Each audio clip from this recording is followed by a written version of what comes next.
Hello students, welcome back to the channel Educational Galaxy. आज हम करेंगे class 9th maths chapter number 10 that is circles की exercise 10.4। इससे पहले की तीनों ही एक्सरसाइज और सारी ही थ्योरम इस चैप्टर की सबका लिंक डिस्क्रिप्शन में मिल जाएगा। तो अब स्टार्ट करते हैं एक्सरसाइज 10.4। तो इसके क्वेश्चंस कुछ ज्यादा ही बड़े हैं, तो लिखने से अच्छा सीधा बुक में से देख लेते हैं। So our first question is two circles of radii 5 centimeter and 3 centimeter intersect at 2 points and the distance between their center is 4 centimetre. इसका मतलब हमारे पास दो सर्कल्स दिए हैं। फर्स्ट वाले का रेडियाई 5 सेंटीमीटर है एंड सेकंड वाले का रेडियस 3 सेंटीमीटर है। दोनों इंटरसेक्ट करते हैं आपस में और दोनों के सेंटर्स के बीच का जो डिस्टेंस है वो 4 सेंटीमीटर है। तो हमें क्या फाइंड करना है? Find the length of the common code. उन दोनों सर्कल्स के बीच में जो एक कॉमन कोड निकलेगी हमें उसकी लेंथ निकालनी है। तो सबसे पहले तो हमने यहाँ पे ये दो सर्कल बना लिए। मान लेते हैं ये फर्स्ट वाला सर्कल है और ये सेकंड वाला सर्कल है। फर्स्ट वाले सर्कल का सेंटर O है एंड सेकंड वाले सर्कल का सेंटर O डैश है। अब हमें सेंटर से मतलब इनका रेडियस दे रखा है दोनों का, तो हम सेंटर को इधर मीट करा देते हैं इस पॉइंट पे जहाँ पे ये कट कर रहे हैं। तो ये वाला डिस्टेंस हो जाएगा 5 सेंटीमीटर एंड इधर वाला डिस्टेंस हो जाएगा 3 सेंटीमीटर जो कि क्वेश्चन में गिवन था। इसके बाद हमें कहा है दोनों सेंटर्स के बीच का जो डिस्टेंस है वो है 4 सेंटीमीटर। तो इसका मतलब ये सारा जो है ये है 4 सेंटीमीटर। अब हम लेट कर लेते हैं कि यहाँ पे जो कट कर रहे हैं इन दोनों पॉइंट्स के नेम, ऊपर वाला A और नीचे वाला B। तो ये जो बीच में आएगी ये वाली कॉमन कोड होगी। इसको रेड कलर से कर देते हैं ताकि दिखे अलग से। तो हमें इसका डिस्टेंस निकालना है AB का। तो सबसे पहले हम इसमें गिवन और क्या चीज हमें फाइंड करनी है वो लिख लेते हैं। सो स्टूडेंट्स, हमने यहाँ पे गिवन लिख लिया। There are two circles with centres O and O dash respectively and intersect at points A and B। दो सर्कल हैं जिनका centre O and O dash है और A एंड B पॉइंट्स पे दोनों सर्कल आपस में इंटरसेक्ट करते हैं। इसके बाद OA 5 सेंटीमीटर है, radius of first circle. O dash A 3 centimetre है, radius of second circle and O dash 4 centimetre है। दोनों सर्कल्स के जो सेंटर है उनके बीच का डिस्टेंस 4 सेंटीमीटर है। देन हमें फाइंड क्या करना है? AB जो कॉमन कोड दिख रही है इसकी लेंथ निकालनी है, कितनी होगी। सो स्टूडेंट, सबसे पहले डायग्राम में से समझने की कोशिश करते हैं हम कैसे AB को निकाल सकते हैं। सबसे पहली बात, जब ये वाली लाइन दोनों सेंटर से होते हुए जा रही है इसका मतलब O डैश जो है वो AB का परपेंडिकुलर बाइसेक्टर है।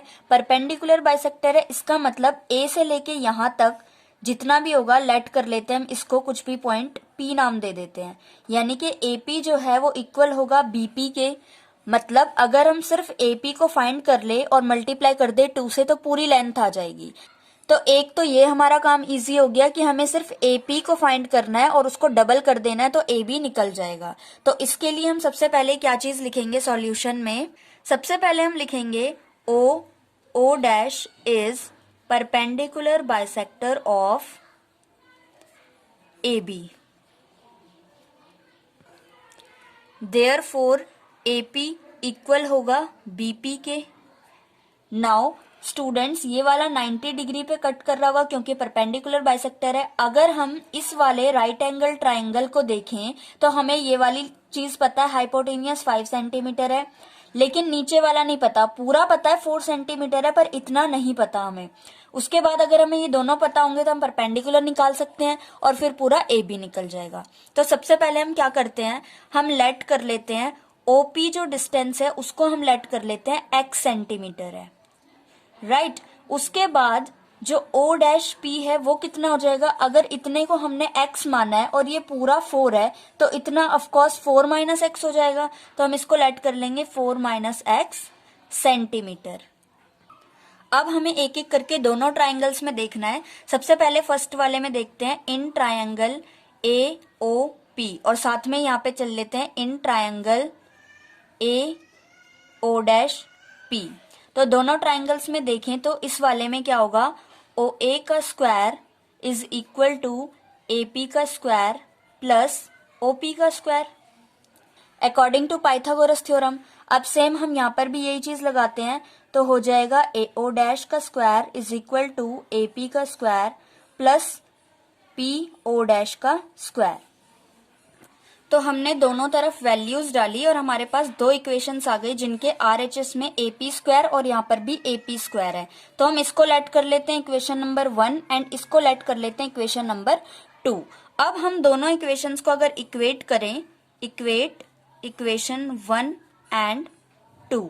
नाउ स्टूडेंट्स, जब हम दोनों इक्वेशंस को इक्वेट करेंगे तो माइनस का एक्स स्क्वायर माइनस के एक्स स्क्वायर से कट जाएगा, यहाँ पे बचेगा 8x और -7 को उधर भेजेंगे तो 32 हो जाएगा। इट मीन्स हम लिख सकते हैं x is equal to 32 upon में 8 4 ज़ा 32, तो x की वैल्यू तो आ जाती है हमारे पास 4 सेंटीमीटर। इसका मतलब x हमने किसको लेट किया था, O से लेके P तक का डिस्टेंस, मीन्स OP आ गया 4 सेंटीमीटर। तो अगर हम दूसरा वाला डिस्टेंस निकालें, मतलब P से लेके O डैश तक, इतना ही हमारे पास 4 आ गया और हमें टोटल भी 4 दे रखा था। इसका मतलब P और O डैश जो है ये दोनों कोई अलग अलग पॉइंट्स नहीं है, ये दोनों ही सेम पॉइंट है और यहीं पे दूसरे वाले सर्कल का सेंटर लाई करता है। मतलब ये फिगर कुछ ऐसे बनेगी और ये वाला जो सेंटर है यहाँ पर लाई करेगा। P and O dash are same points. तो अब इस ट्राइंगल की अगर हम बात करें तो हमारे पास बेस मिल गया 4 सेंटीमीटर, हाइपोटेनियस मिल गया 5 सेंटीमीटर, परपेंडिकुलर हम निकाल सकते हैं पाइथागोरस थ्योरम से। सो स्टूडेंट्स, हमने यहाँ पे लिख लिया इन ट्रायंगल AOP जो कि एक राइट एंगल ट्रायंगल है, OA का square is equal to OP square plus AP square. यहाँ से हमें AP की वैल्यू मिल गई 3 सेंटीमीटर। इसके बाद हमें पता है हमें क्या निकालना था, AB निकालना था, और हमें पता है AB कैसे आएगा, AP प्लस BP, और ये दोनों इक्वल हैं तो हम लिख सकते हैं AB is equal to 3 plus 3, means जो AB की लेंथ है जो कॉमन कोड थी वो आ गई 6 centimetre. Now question number 2 is if two equal chords of a circle intersect within the circle prove that the segments of one code are equal to corresponding segments of the other code। सीधा diagram से समझने की कोशिश करते हैं। तो हमें क्या बोला है स्टूडेंट्स कि हमारे पास एक सर्कल है और सर्कल के अंदर दो इक्वल कोड्स हैं। लेट कर लेते हैं AB कोड है और दूसरी वाली CD कोड है। तो हमें ये प्रूफ करना है कि जो AB और CD इंटरसेक्ट करेंगे जहां पर भी, लेट कर लेते हैं हम इस वाले पॉइंट को E, तो AE जो होगा वो DE के इक्वल होगा और BE जो होगा वो CE के इक्वल होगा। ये चीज हमें प्रूफ करनी है। तो सबसे पहले गिवन टू प्रूफ लिख लेते हैं, इसके बाद हमें इसमें छोटी सी कंस्ट्रक्शन करनी पड़ेगी। तो हमने गिवन टू प्रूफ लिख लिया, इसके बाद कंस्ट्रक्शन भी लिखी है। Draw OP perpendicular to DC। ये जो लाइन दिख रही है हमें DC या फिर CD भी कह सकते हैं, इसका हमें एक परपेंडिकुलर बाइसेक्टर बनाना है। तो हम मान लेते हैं कि ये रहा इसका परपेंडिकुलर बाइसेक्टर। इसका मतलब इस पॉइंट पे इसका नाम है P, तो जो DP है वो इक्वल है CP के। परपेंडिकुलर बाइसेक्टर का मतलब ही यही होता है, 90 डिग्री पे होता है और इक्वल पार्ट्स में डिवाइड करता है कोड को। दूसरी चीज OQ हमें परपेंडिकुलर बाइसेक्टर बनाना है AB पर। AB ये रही लाइन, इस पे भी हमें एक परपेंडिकुलर बाइसेक्टर ड्रॉ करना है, तो इसका नाम दे देते हैं Q। एक चीज और हमें करनी पड़ेगी यहाँ पर, ज्वाइन OE। O से हमें E को ज्वाइन कर लेना है ऐसे। अब हमारे पास स्टूडेंट्स यहाँ पर दो ट्रायंगल दिख रहे हैं, triangle OPE and triangle OQE। अगर हम इन दोनों ट्रायंगल्स को कॉन्ग्रुएंट प्रूफ कर दें तो ये वाली साइड जो है छोटी सी, ये इसके इक्वल हो जाएगी, मतलब PE जो है वो इक्वल हो जाएगी QE के। तो हमने यहाँ पे लिख लिया in triangle OPE and OQE, तीन चीजें हमें जो इक्वल दिख रही थी, OP OQ के इक्वल होगा, ये वाला इसके इक्वल होगा। क्यों? क्योंकि परपेंडिकुलर बाइसेक्टर है सेम कोड्स के, इक्वल कोड्स के। एंगल Q एंगल P के इक्वल होगा, ये वाला भी 90 है, ये वाला भी 90 है, each 90 degree. And OE common है, तो तीन चीजें हमें दिख गई कॉमन इनमें। बाय RHS ये दोनों ट्रायंगल्स आपस में कॉन्ग्रुएंट हो चुकी हैं। इसके बाद ये वाली जो चीज है, ये वाली साइड है जो ट्रायंगल की PE, ये इक्वल हो जाएगी QE की बाय CPCT, और इसको हमने इक्वेशन नंबर 1 मान लिया। अब हमें एक चीज पता है, जो AB है वो CD के इक्वल है, तो इसी का यूज करते हुए हम आगे करेंगे क्वेश्चन को। AB इक्वल है CD के, इसका मतलब हाफ ऑफ AB जो होगा वो भी इक्वल होगा हाफ ऑफ CD के। पहले तो इसको इक्वेशन नंबर 2 मान लेते हैं। Now half of AB equal होगा हाफ ऑफ CD के। नाउ AB का हाफ क्या है, AQ, एंड DC का हाफ क्या है, CD का हाफ क्या है, DP, यानी कि ये दोनों भी आपस में इक्वल है। इस वाली को इक्वेशन नंबर 3 मान लेते हैं। सी स्टूडेंट्स, हमने क्या किया, पहले तो हमने इस वाले को इसके इक्वल ले आए और अब हमने ये प्रूफ किया कि ये वाली लेंथ इसके इक्वल है। अगर हम इन दोनों इक्वेशंस को ऐड कर दें, इसका मतलब AE इक्वल आ जाएगा किसके, DE के। तो जो हमने दोनों इक्वेशंस को लेट किया था, इक्वेशन नंबर 1 एंड 3, दोनों को अब हम ऐड कर देंगे। तो हमने दोनों इक्वेशंस को ऐड कर दिया, तो हमारा आंसर आ जाएगा DE इक्वल आ जाएगा किसके, AE के। अब इसको भी सिंपली हम 4th इक्वेशन मान लेते हैं और इस वाली को अब हम सब्ट्रैक्ट कर देंगे किस इक्वेशन में, इक्वेशन नंबर 2 में।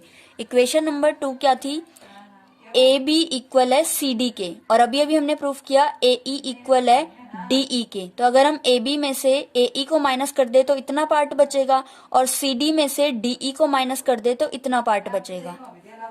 तो ये हमने इक्वेशन 4th को सेकेंड वाली में से सब्ट्रैक्ट कर दिया, तो हमारा आंसर आ गया BE is equal to CE।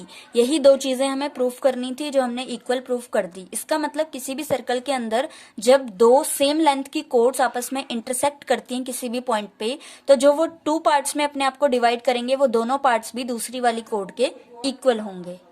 Now question number 3 is, if 2 equal chords of a circle intersect within the circle, prove that the line joining the point of intersection of the center makes equal angles with the chords।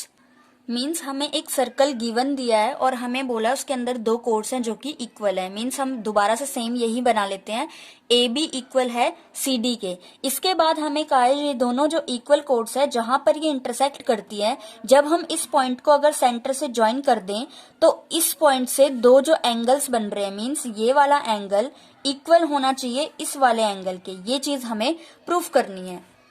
So students, हम given तो सेम यही लिख लेंगे, AB is equal to CD। To proof की जगह हम इसकी जगह क्या लिख देंगे, angle OEP is equal to angle OEP is equal to angle OEQ। OEQ ये हमें इस बार प्रूफ करना है। कंस्ट्रक्शन में सेम होगा, OP को परपेंडिकुलर बनाएंगे DC के एंड OQ को परपेंडिकुलर बनाएंगे AB के। अब सिंपली हमें प्रूफ क्या करना है, दोनों ट्राइंगल्स लेने हैं और इन्हें कॉन्ग्रुएंट प्रूफ कर देना है। उसके बाद दोनों एंगल CP/CT से इक्वल आ जाएंगे। सो हम प्रूफ भी यहीं से देख लेते हैं। In triangle OPE and OQE, OP equal है OQ के, perpendicular bisector of equal chords. Angle Q equal है एंगल P के, each 90 degree. Then OE common है, तो दोनों ट्राइंगल्स आपस में कॉन्ग्रुएंट तो हो गए बाय RHS।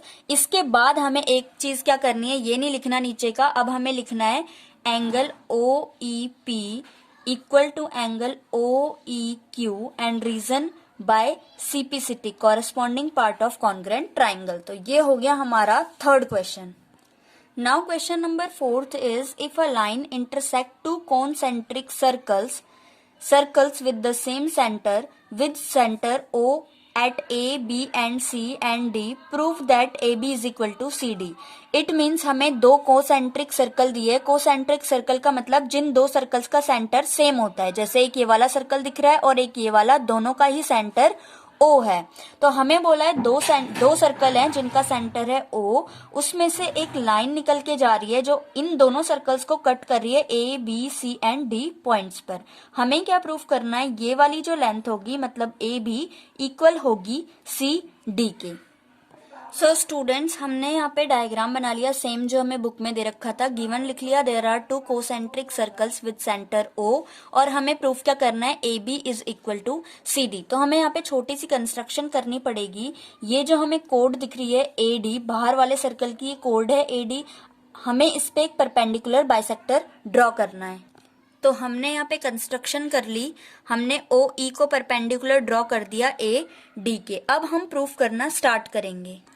सो स्टूडेंट्स, अगर हम इसको ध्यान से देखें तो OE जो परपेंडिकुलर है अंदर वाले सर्कल पे, मतलब BC कोड पे OE परपेंडिकुलर है, तो हम लिख सकते हैं OE perpendicular to BC, therefore BE जो है वो इक्वल होगा CE के, मतलब इतना पार्ट इक्वल होगा इतने पार्ट के। इसके बाद अगर हम बाहर वाले सर्कल की बात करें तो बाहर वाले में कोड है AD, उस पर OE परपेंडिकुलर है, तो हम लिख सकते हैं OE perpendicular to AD, therefore AE जो है इक्वल होगा DE के, मीन्स ए ई इतना इक्वल होगा डी ई के। इस वाली को फर्स्ट मान लेते हैं, इस वाली को सेकंड मान लेते हैं। तो हमने क्या प्रूफ कर दिया कि इतना पार्ट इतने के इक्वल है और पूरा इतना पार्ट इतने के इक्वल है। तो अगर हम नीचे वाली इक्वेशन से ऊपर वाली को सब्ट्रैक्ट कर दें तो हमारे पास इतना बचेगा जो हमें प्रूफ करना है। तो हम लिखेंगे सब्ट्रैक्ट इक्वेशन 1 फ्रॉम इक्वेशन 2। तो हम कर सकते हैं A E minus B E is equal to D E minus C E. तो यहाँ पर बचेगा ए बी और यहाँ पर बचेगा सी डी। यही तो हमें प्रूफ करना था, हैंस प्रूव्ड।